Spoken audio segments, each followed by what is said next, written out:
सो आज जो हम बात करेंगे वो है बीए स्पेशल एजुकेशन। ओके, तो सबसे पहले अगर तो मेरा भी सेमेस्टर 1 जस्ट कंप्लीट ही हुआ है, तो सब्जेक्ट्स के बारे में, वाइवा के बारे में, एग्ज़ाम्स के बारे में, क्वेश्चंस के बारे में जो भी नॉलेज मुझे मिली है वो मैं आप सबके साथ शेयर करना चाहूँगी।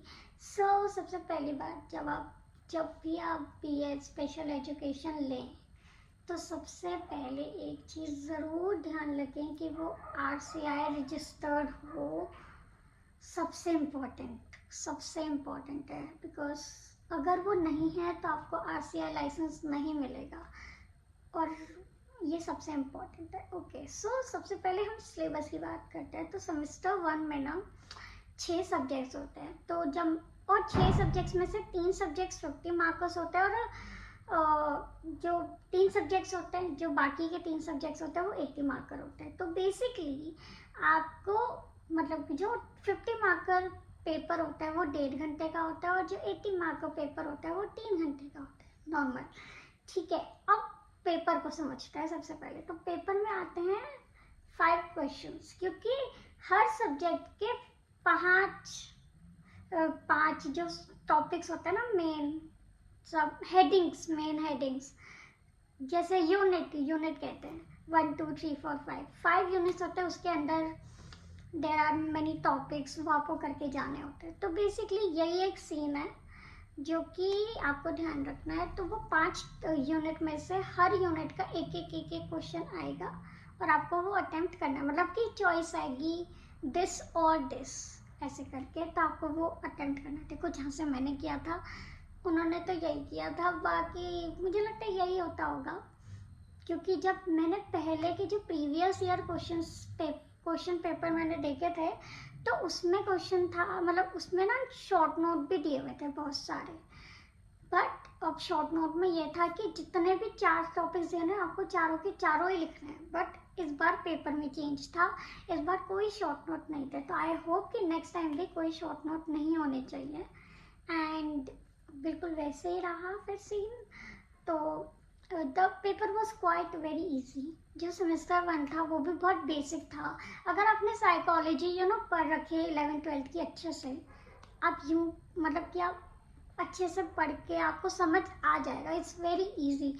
मतलब 11th और 12th के बेसिकली जितने भी सब्जेक्ट्स है वही थे। ओके, सो नाउ सब्जेक्ट्स पे आते हैं। तो सबसे पहले 50 मार्क्स वाले सब्जेक्ट्स पे आते हैं। तो उसमें था sensory disabilities, locomotor disabilities, and उसमें एक और डिसेबिलिटीज, मतलब related to all the disabilities थी उसमें 3 तो जो लोकोमोटर डिसेबिलिटीज थी उसमें, और सेंसरी डिसेबिलिटीज़ थी। अब आपकी सेंसरी डिसेबिलिटीज़ आई हो सकता है, हियरिंग हो सकती है, ठीक है, मतलब आप बोल नहीं सकते, वो हो सकता है। तो बहुत सारी ऐसी चीज़ें थी। एंड उनके लिए क्या टीचिंग प्लान होते थे, कैसे करते थे, क्या सिम्टम्स होते थे, उन्हें क्या प्रॉब्लम होती थी, कैसे उन्हें स्पेशली पढ़ा सकते हैं, उस सब के बारे में एक डिटेल्ड वर्जन था सब कुछ।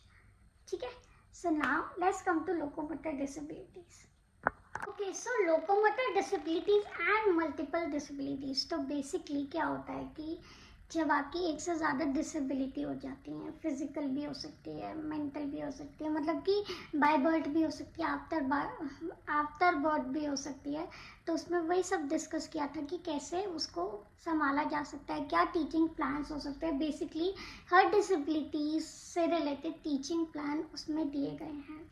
मतलब सेंसरी की बात ले लो, चाहे आप लोकोमोटर की बात ले लो, चाहे आप किसी की भी बात ले लो, उसमें फॉर एग्जांपल पोलियो हो सकता है, काफ़ी सारी चीज़ें ऐसी हो सकती हैं, एक्सीडेंट्स हो सकता है, स्पाइनल कॉर्ड इंजरीज हो सकती हैं। फिर उसके हिसाब से एक टीचिंग प्लान, एक बेसिकली चीज़ें जो उसमें लगती हैं, उसमें जो यूज़ होती हैं, वो सब भी उसमें पढ़ाया गया है। जैसे कि अगर कोई व्हील चेयर है, किस टाइप की है, उसको कैसे बिठाना होता है, किन चीज़ों का आपको ख्याल रखना होता है, कैसे उनको थोड़ा मोटिवेट करना होता है, क्या क्या सिम्टम्स होता है जिसका आपको ख्याल रखना होता है।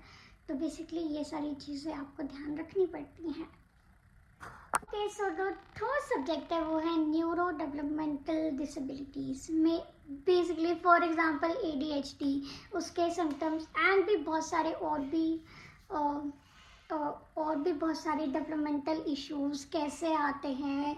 उसमें बेसिकली आपको ये भी बताया गया है कि कौन कौन से माइलस्टोन्स का आपको क्या ख्याल रखना है, किन किन चीज़ों का आपको ध्यान रखना है, क्या क्या चीज़ें अवॉइड करनी है। प्लस आपको उसमें डिटेल वर्जन में आपको ये भी समझाया जाता है प्रेगनेंसी से रिलेटेड वो सब क्यों अब नॉर्मलिटीज़ क्यों आती हैं, फॉर एग्जांपल क्या क्या चीज़ें आपको अवॉइड करनी है, क्या क्या चीज़ों की वजह से ऐसा हो सकता है। तो बेसिकली यही एक जो बुकिश लैंग्वेज है वो तो बुकिश लैंग्वेज रहेगी, वो तो आपको बुक्स मिलेंगी तो आप पढ़ के, नोट्स मिलेंगे वो आप पढ़ के ही लिखोगे ऑब्वियसली। मैं तो सिर्फ एक गो थ्रू ही दे रही हूँ, एक ऊपर से। ओके, सो नेक्स्ट सब्जेक्ट है, 80 मार्कर्स में आते हैं। तो नेक्स्ट सब्जेक्ट्स है असेसमेंट्स। तो जो असेसमेंट्स होती हैं बेसिकली जो भी हम असेसमेंट्स करते थे, कैसे करते हैं, क्या क्या होता है, फॉर एग्जांपल कितने टाइप्स के असेसमेंट होती है जो हमने 12th में पढ़ा भी हुआ है। तो बस आपको उन चीज़ों का ख्याल रखना है, आपको उनको पढ़ना है और वहाँ पे एग्ज़ाम दे के आ जाना है। 5 यूनिट्स हैं, ऐसे ही बिल्कुल और भी 2 सब्जेक्ट्स हैं। Okay, so now human growth. तो ह्यूमन ग्रोथ में बेसिकली हमने ना ग्रेजुएशन में एक आपको एक सब्जेक्ट हुआ होगा, अगर आपने साइकोलॉजी लिया होगा, लाइफ स्पैन डेवलपमेंट। तो बेसिकली जो ये होता है ना, ये बेसिकली ये होता है कि ह्यूमन ग्रोथ के स्टेजेस होते हैं, माइलस्टोन्स होते हैं, उसके बारे में फिजिकली, मेंटली, वो थर्ड सोशली, हाँ फिजिकली, मेंटली, सोशली, उसमें हर टेक्निक, हर एज, हर मंथ के बारे में बताया क्या क्या आपकी बॉडी में चेंजेस आते हैं, क्या क्या आने चाहिए, अगर नहीं आ रहे तो वो क्यों नहीं आ रहे।